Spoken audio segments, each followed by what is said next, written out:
Bonjour et bienvenue dans cette vidéo pour apprendre à créer le pitch deck de votre startup.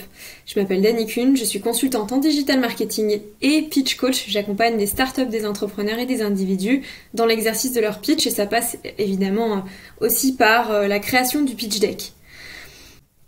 Alors pour commencer, qu'est-ce que c'est qu'un pitch deck? Ce n'est pas une présentation professionnelle comme vous pouvez potentiellement avoir l'habitude de le faire en entreprise ou dans le milieu universitaire, non.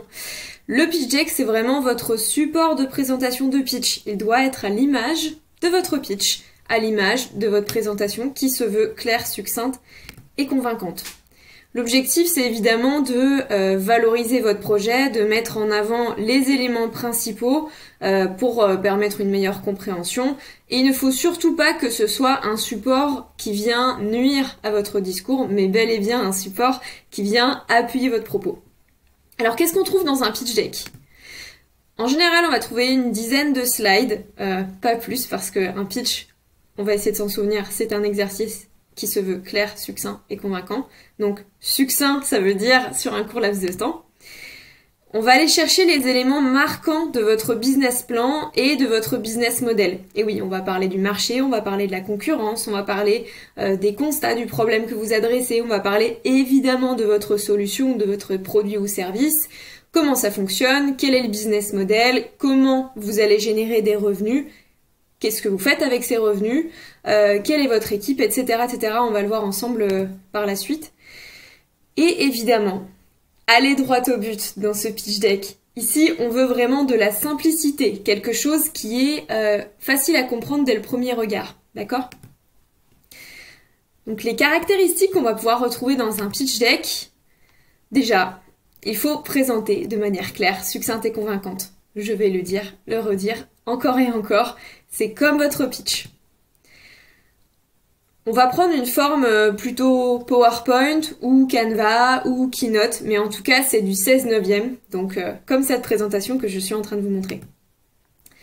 On n'utilise ni jargon, ni acronyme, ni généralité, on évite tout ce qui est technique. Nous ne sommes pas dans une conférence professionnelle avec des experts du milieu, du domaine, du marché dans lequel on est, mais on est bel et bien en train de pitcher à des personnes qui peuvent ne pas connaître notre marché, qui peuvent ne pas connaître notre start-up ou même notre produit si on est sur une innovation de service ou de produit. Et donc votre support est là pour appuyer votre pitch. C'est vous la star du pitch, c'est vous qui allez présenter, c'est vous qu'on vient écouter.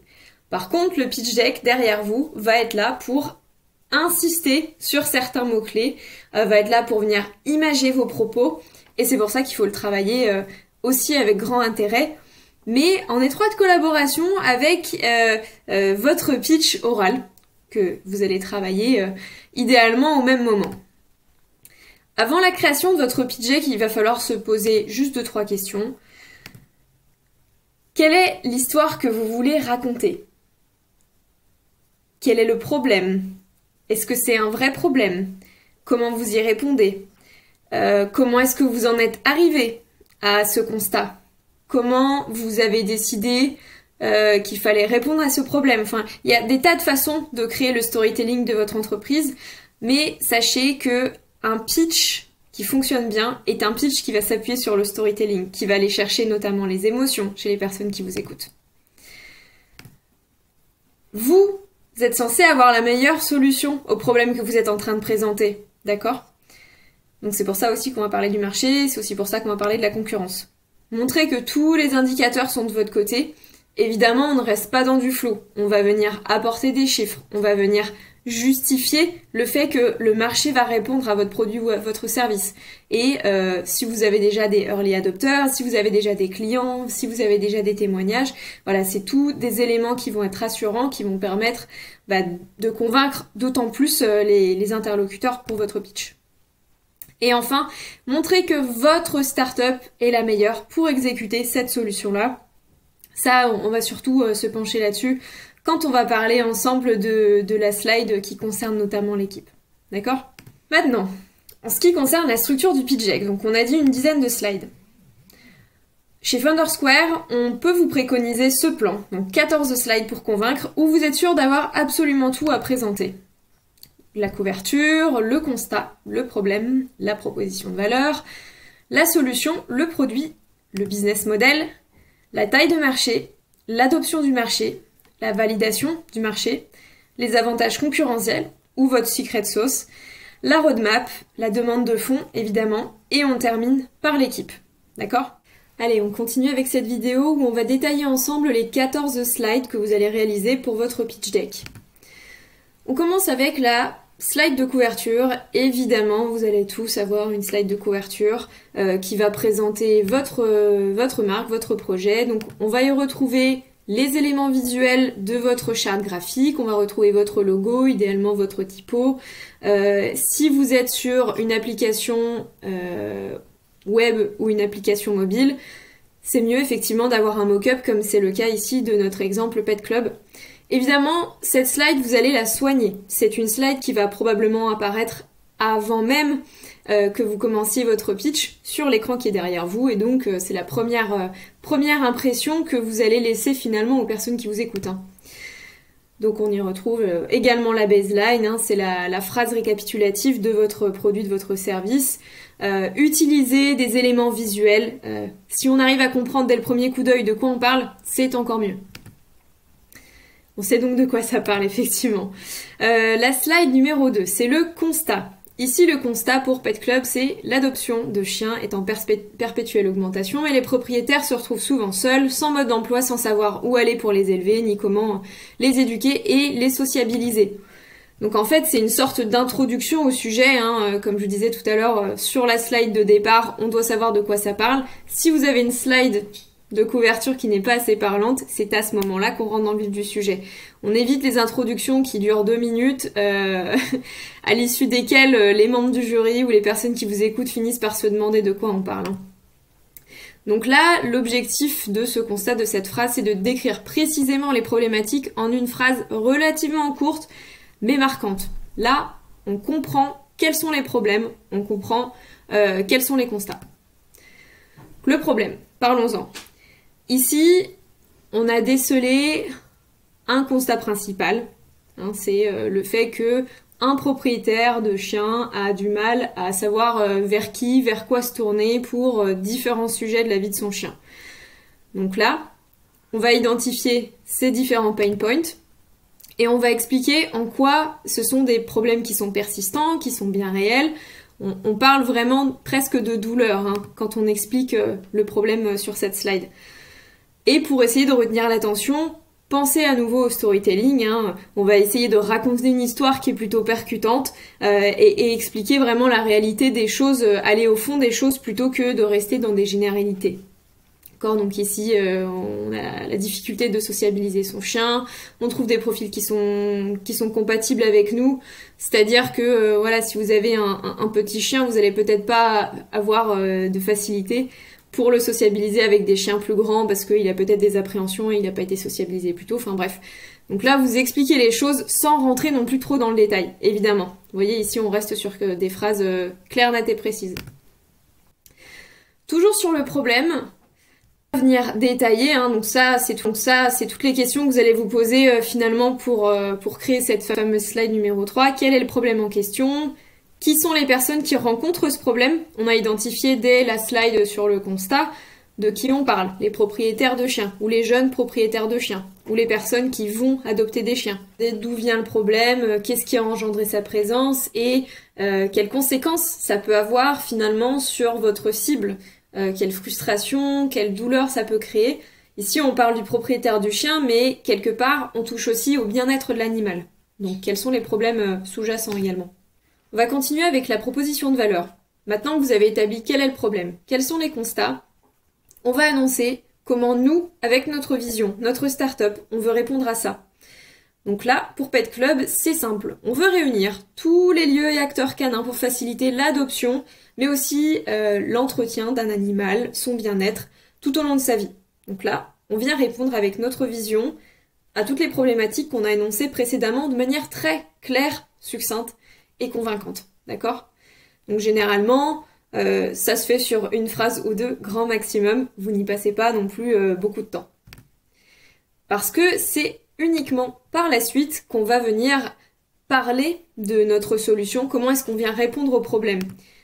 Ici, avec Pet Club, on a eu une approche où on a scindé en deux, en fait, la solution. Il y a une partie software qui parle de l'application et on a une partie hardware. On reste vraiment dans les grandes lignes, en fait. On va pas rentrer dans les fonctionnalités. On va pas détailler complètement sa solution.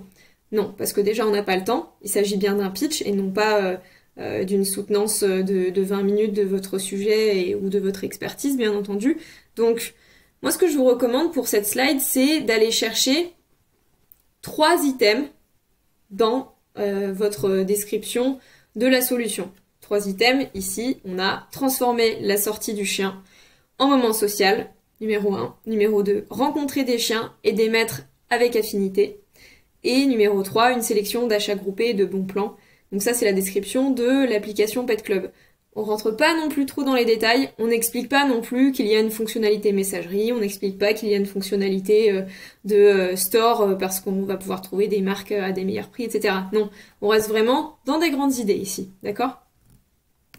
Parce que par la suite, on a la fameuse slide produit ou service, appelez ça comme vous le souhaitez, où là, vous allez par contre faire un détail de votre application, de votre produit, de votre service, bref, mais il faut pas non plus que ce soit une fiche produit. On n'en met pas des tartines. Donc limitez les informations que vous allez donner et essayez d'aborder uniquement les grands points. Et si votre produit, hop là, je repasse en haut, ou votre service utilise une technologie particulière, si vous avez déposé un brevet, si vous avez une fonctionnalité ou un nouvel usage qui n'a jamais été utilisé auparavant, mettez-le en avant sur votre slide. Il faut absolument que ça sorte, d'accord ? Si vous avez un produit unique et que vous êtes les seuls sur le marché à faire ça, et vous le savez parce que vous avez fait une étude bien entendu, eh bien mettez-le en avant. Ensuite, une fois qu'on a parlé donc de notre proposition de valeur, qu'on a expliqué comment ça fonctionne, eh bien comment est-ce qu'on va générer des revenus ? Donc c'est ce qu'on appelle le business model en France, même si finalement le business model c'est votre façon de faire fonctionner votre start-up évidemment. Donc là, ce qu'on va mettre en avant, c'est la particularité de votre marque et ce qu'elle vient apporter aux consommateurs et donc comment vous allez justifier vos différentes sources de revenus. Ici, pour Pet Club, nous savons qu'il y a différentes choses. Donc tout comme on avait scindé en deux le hardware et le software, on a les différentes sources de revenus ici pour l'application, via les pubs, via une commission sur les ventes et grâce à de l'affiliation. Pour le connecté, donc le hardware, évidemment, c'est la vente directe où on va aussi détailler le prix de lancement et également l'idée de l'abonnement. Donc là, si vous êtes sur un software as a service, si vous êtes sur un produit, vous allez parler de la marge et du coût de production. Enfin bref, vous allez rentrer quand même un minimum dans les détails parce que ici, vous allez présenter que vous avez calculé à quel juste prix vous allez mettre votre produit ou votre service sur le marché et vous devez montrer que vous avez pensé à tout, d'accord ? Donc évidemment, hein, c'est là qu'on va être capable, nous, en tant qu'auditoire, de comprendre quel est votre positionnement sur le marché par rapport à votre offre de prix. Et évidemment, pour être plus précis, indiquer directement quel est le prix final du produit et la marge brute. Donc on évite les tableaux de calcul, on essaie de faire quelque chose d'assez visuel qui vient en plus de votre discours. Ensuite, le marché. Donc c'est une slide qui peut arriver avant ou après. Ici chez Founder Square, on a plutôt tendance à vous recommander de la présenter juste après votre modèle de revenus. Donc combien pèse le marché et comment est-ce qu'il peut évoluer. Donc ici on a un exemple avec le TAM SAM SOM, c'est-à-dire la taille globale du marché, la taille du marché qu'on veut adresser, la taille du marché qu'on pense obtenir. Donc ici, posez-vous ces questions, quelle est l'ampleur de votre marché, combien de personnes vont être touchées par votre service, donc si on reprend l'exemple de Pet Club, combien de propriétaires de chiens peut-on estimer qu'il existe en France? Donc ça c'est la première chose, donc la taille globale du marché. Par contre, on est en train de proposer quand même un produit qui est connecté, donc avec une application, et un colis connecté. Donc on va plutôt aller chercher des technophiles ou des générations peut-être un peu plus jeunes. Donc là, on va couper le gâteau déjà. Et ensuite, on se doute bien que sur cette part de personnes qui sont connectées, on va peut-être pas réussir à toucher 100% de ces potentielles cibles, mais on va estimer... on va estimer une part réalisable d'ici 3, 5, 10 ans Et tout ça, évidemment, c'est à justifier après avec votre stratégie marketing. D'autres chiffres que vous allez pouvoir présenter sur le marché, c'est combien pèse le marché en euros, quelle est la valorisation du marché à l'heure actuelle. Essayez d'avoir vraiment des chiffres qui sont relativement récents, hein. Si vous nous sortez des études d'il y a 5 ans, malheureusement votre crédibilité peut en prendre un coup à ce moment-là. Et comment il peut évoluer et être en perpétuelle croissance, ça c'est ce qui va le plus intéresser vos investisseurs et vos business angels quand vous êtes en recherche de fonds, évidemment. Si on parle d'un marché comme le marché du fitness notamment, ou le marché des objets connectés, ou le marché de la domotique, enfin bref, tous ces marchés qui sont en explosion depuis plusieurs années et encore plus depuis qu'il y a eu le Covid, n'est-ce pas, mettez-le en avant. Ensuite, on va continuer avec l'adoption du marché. Comment est-ce qu'on va lancer sa stratégie marketing? Quelle est votre go-to-market strategy, si on peut parler comme les startups aux États-Unis? Donc là, vous allez mentionner en fait les canaux de distribution de votre produit, de votre service, mais aussi quelle est votre stratégie de communication et comment vous allez atteindre ces personnes. C'est exactement ce que je vous disais tout à l'heure. Si vous nous dites que vous pensez atteindre 10% des technophiles qui ont un chien et qui sont passionnés de technologie, comment vous allez faire? Comment vous allez les toucher? Est-ce que vous allez faire des relations presse? Est-ce que vous allez faire des campagnes de publicité via Google grâce à des mots-clés? Est-ce que vous allez faire des campagnes de publicité digitale via les réseaux sociaux? Comment est-ce que vous vous y prenez en fait? Et également, est-ce que vous avez une équipe derrière pour gérer tout ça? Comment vous allez vraiment le gérer en interne ou en externe? On continue avec la market validation. Donc là, vous allez montrer qu'il y a déjà réellement un intérêt pour votre produit, votre service, soit en allant chercher des chiffres chez la concurrence, soit en allant chercher des informations d'études de marché, ou si c'est déjà le cas, si vous avez déjà lancé votre produit, votre service, quels sont les early adopters? Est-ce que vous avez déjà des témoignages? Est-ce que vous avez déjà lancé un prototype qui a suscité l'intérêt et même plus encore? Essayez de vous baser au maximum sur des choses qui sont concrètes, hein. On veut pas des estimations, on veut pas des doigts levés vers le ciel pour calculer la distance et la vitesse du vent, hein, bien entendu, hein, comme ça. Non, il nous faut vraiment des choses qui sont absolument concrètes. Slide numéro 11, on va aller à la recherche des avantages concurrentiels. Donc pour ça, en général, on va utiliser soit un tableau, soit une matrice concurrentielle où vous allez pouvoir placer, votre startup, où elle se situe et comment elle se situe par rapport à la concurrence. D'accord? Donc ici, évidemment, quand vous allez présenter votre startup et votre petit plus, il faut vraiment visuellement faire ressortir votre logo, là si vous êtes sur une matrice concurrentielle, du lot. Hein, il ne faut pas que ça se noie dans la masse et il faut qu'on comprenne bien que vous êtes au plus haut niveau de qualité avec un meilleur service ou que vous avez un prix qui est très abordable pour votre cible mais une qualité qui reste très haute. Enfin bref, il faut mettre les choses un petit peu en exergue et faire en sorte qu'on comprenne évidemment que vous êtes différent et que c'est un plus qui fait que vous allez réussir à aller chercher des clients. On continue, presque la fin, avec la roadmap. La roadmap, c'est votre feuille de route. Alors ici, en l'occurrence, on va retrouver des choses qui vont être faites dans l'avenir. Cependant, la roadmap, pour moi, c'est aussi le moment où vous allez pouvoir raconter votre histoire. On parlait de storytelling au début. Comment est-ce que vous en êtes venu à penser à ce problème? Comment vous vous êtes rendu compte qu'il y avait ce problème, cette frustration, ce besoin à combler? Et là, la roadmap, c'est aussi le moment où vous allez nous dire « Bon voilà, je vous ai présenté tout ça, et jusqu'à aujourd'hui, nous n'étions que 4 ou 5, nous avons commencé avec un prototype, nous avons 10 000, 15 000 early adopters sur notre application, et voilà vers quoi on veut aller. On veut recruter, on veut lever des fonds, on veut faire une V2, on veut aller chercher un marché à l'international, on veut développer plus de revenus par l'affiliation. Bref, là, on va aller un peu plus chercher l'avenir avec ce qu'on appellerait des milestones, des points clés, là, comme on peut le voir, sur cette feuille de route. Donc effectivement, hein, c'est votre planning, vos dates clés.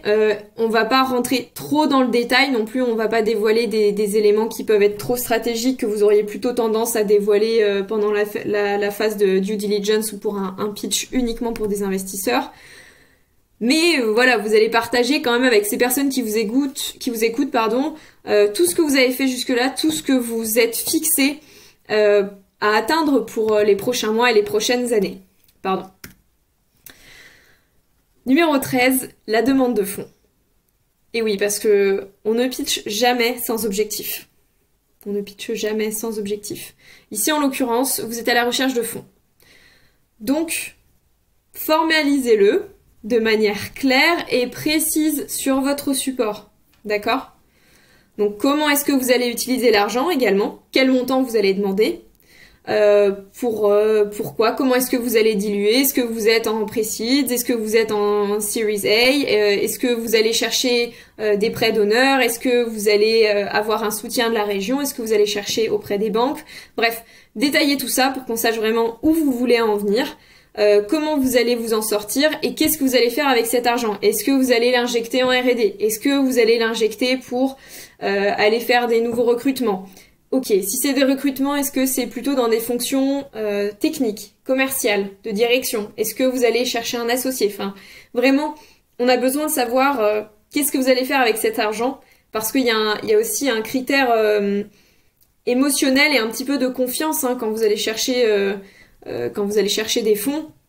On a besoin de cette confiance envers l'entrepreneur qui sait ce qui le drive, qui sait où il veut aller, et comment il va s'en sortir.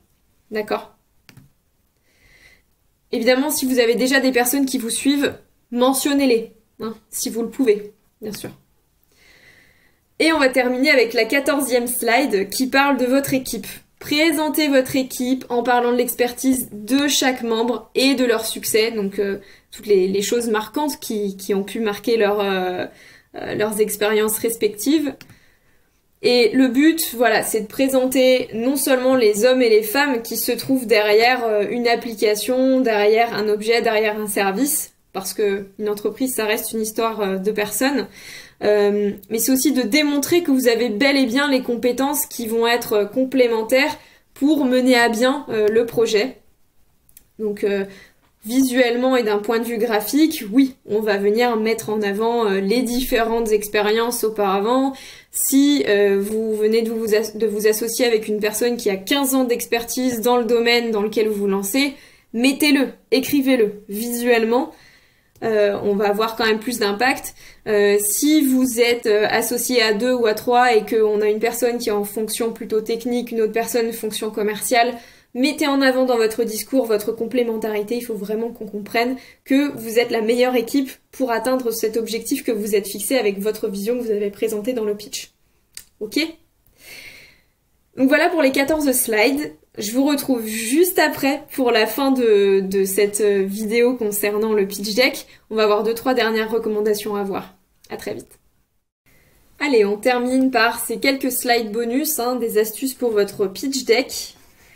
Alors si on vous a parlé de 14 slides pour bien présenter votre startup, on n'exclut pas le fait d'avoir une 15e slide qui va être optionnelle, qui est en fait quelque part la slide de conclusion ou la slide de perspective. Où est-ce que vous vous voyez dans 3 ans, dans 5 ans? Est-ce que vous voyez leader du marché? Est-ce que vous vous voyez dans un marché niche? Est-ce que vous vous voyez ouvrir un nouveau bureau, attaquer un nouveau marché, etc., etc. Ça permet un petit peu de boucler la boucle et de rappeler vraiment votre vision et de terminer sur les dernières phrases qui sont souvent celles dont on va le plus se souvenir dans un pitch. Hein. Donc ça, c'est quelque chose à soigner, évidemment. Maintenant, les conseils pour la création du pitch deck. Première chose, un seul sujet par diapositive. Vous l'avez vu dans les exemples, quand on essaie de décomposer en 14 slides le problème, le constat, le marché, la concurrence, etc., etc. Vous comprenez bien que l'objectif, c'est pour ne pas noyer son auditoire de détails. C'est pour faire en sorte qu'on facilite la compréhension, donc on évite de surcharger avec trop d'informations. Et de la même manière, on évite de surcharger les slides avec du texte, on va essayer de combiner des choses qui sont plutôt visuelles, avec des grands titres, on va essayer d'avoir des slides qui sont bien designés et qui laissent respirer aussi le contenu. Alors évidemment, sur cette vidéo, vous voyez qu'on a quand même des choses qui sont écrites, on a peu d'espace blanc, mais parce qu'on est plutôt sur un format apprentissage, on est plutôt sur un format transmission d'informations, tandis que votre pitch, c'est un support qui doit être hyper clair, qui doit avoir de l'impact et qui vient en plus de votre pitch, qui doit lui-même déjà être plutôt convaincant. D'accord ?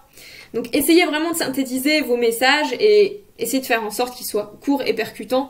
Favorisez plutôt des mots-clés, à l'inverse des phrases et de la rédaction qui risque de vous perdre et aussi de perdre votre regard. N'oubliez pas que le regard, c'est vraiment votre lien entre vous et les personnes qui vous écoutent. Donc si vous êtes sans cesse à vous retourner ou alors à regarder votre support devant vous et à lire vraiment vos slides comme ça, vous allez malheureusement perdre ce lien et potentiellement perdre cette attention et donc le lien en fait que vous pouvez avoir avec ces personnes qui vous écoutent. Utilisez les icônes dans les diapositives, ça fonctionne aussi très bien avec les images. L'iconographie permet de présenter avec une seule image des concepts, des idées, plutôt que d'écrire des paragraphes. Ça va vraiment alléger vos diapositives et ça c'est quelque chose qu'on utilise plutôt en général dans la slide constat. Constat 1, constat 2, constat 3. Ou alors on va l'utiliser dans les slides qui présentent les fonctionnalités principales. D'accord ? Alors, petite réserve évidemment concernant les icônes, faites en sorte que ce soit des icônes qui sont homogènes, où on va avoir le même style graphique, on évite des choses colorées dans une slide puis noir et blanc dans une autre. On veut vraiment une unité d'ensemble, on veut quelque chose d'homogène, que ce soit au niveau de la taille, des titres, de la typo, de la police d'écriture, mais aussi de la disposition. D'accord ? Illustrer les informations avec des graphiques, effectivement, plutôt que de présenter un tableau complet pour expliquer comment vous allez générer des revenus, pourquoi ne pas réaliser un graphique avec un diagramme en camembert ou alors des diagrammes en bâton pour expliquer, répartition de mon chiffre d'affaires, je vais avoir cette partie-là en affiliation, je vais avoir cette partie-là en marge par rapport aux annonceurs et cette partie-là en abonnement, par exemple. D'accord ? On évite le texte, on essaie de faire des choses visuelles. Et enfin, varier la structure des diapositives. Donc ça, c'est quelque chose que vous allez pouvoir faire notamment en vous mettant en mode plan. Donc quand vous êtes en train de travailler, en général, vous avez vos slides sur le côté gauche, vous allez dans les fonctionnalités, vous mettez en mode plan, et là, vous allez réussir à avoir toutes les slides les unes après les autres. Donc quand on explique et qu'on vous dit de varier la structure des diapositives, c'est que si j'ai 15 diapositives comme celle-ci, avec un titre, une image, du texte écrit, eh bien il y a une lassitude visuelle qui fait que je vais rester accroché moi avec mon regard sur ce support et je ne vais pas écouter les personnes et ça ne vient pas renforcer le propos de la personne qui est en train de parler. D'accord ?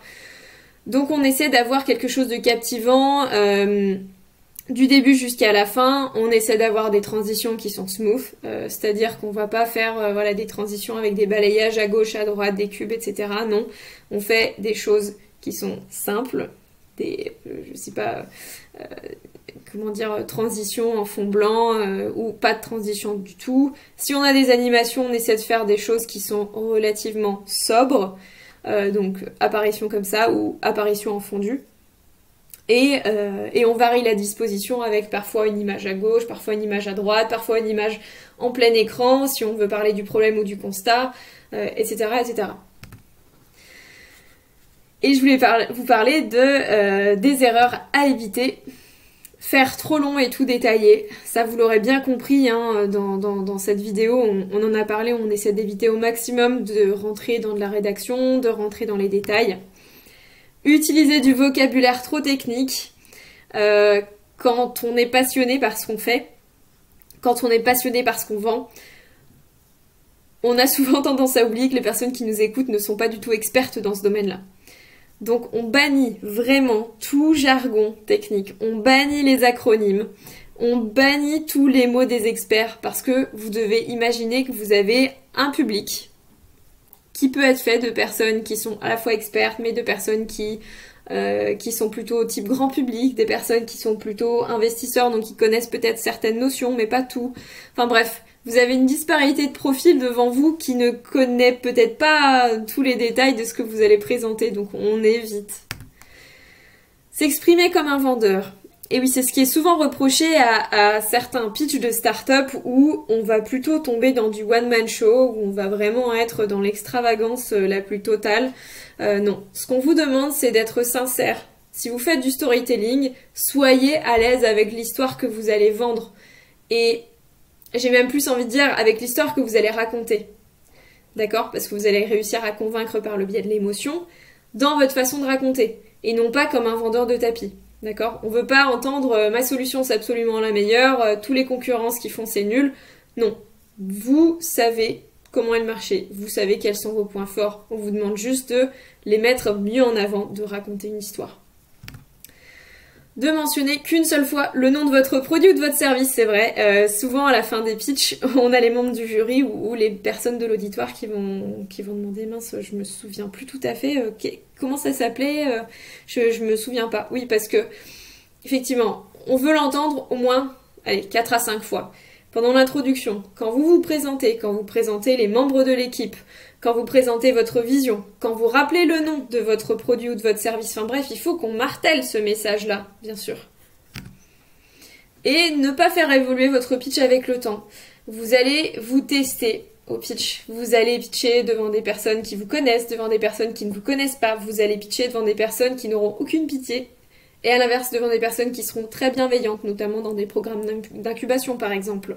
Comme c'est le cas chez Founders Square, évidemment, avec votre mentor, vous allez voir que vous allez avoir énormément de retours. Des retours positifs, des retours peut-être un peu moins positifs pour vous, mais je l'espère constructifs. Et après un pitch, il faut toujours se poser, se dire, ok, déjà, est-ce que j'ai pitché comme je voulais le faire ?